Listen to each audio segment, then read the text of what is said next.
illustrating from Henry's blog, of course, identifies the importance of PPI. There were over 300 human rights offenders apparently died last year. The figure isn't reducing. It is a major problem.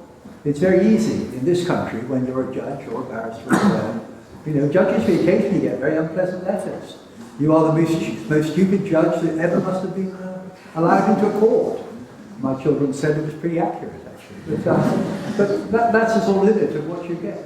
But in other countries, they're living under fear, constant fear. Threats of death, threats of damage to their property, threats of damage to their children. These are experiences we cannot begin to understand. In small ways, through the PBI and through involvement with the Alliance, we try to do that. The Alliance was set up by Henry Brooke, and it can only do a very limited number of things. But we do try and give some legal assistance to those who need it, very occasionally provide amicus briefs, try and put pressure on governments, writing to ambassadors, writing to governments, really making people aware, and I think this cannot be underestimated, the importance of making governments and the powerful in some of these countries aware that they are at least being watched. I had the privilege today of talking earlier to Daniel Prado, who's one of the recipients of the award today.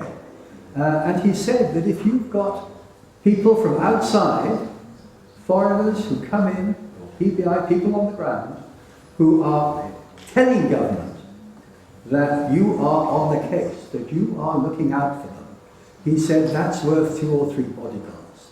They're much more afraid very often of a diplomatic response than they are of a secret killing. And so to put everything in the open, to make it plain that there's somebody on the lookout for people who are pursuing human rights cases is extremely important. And you'll hear from Daniel later and how important that's been in particular in Colombia. So Henry's work in all of this was extremely important.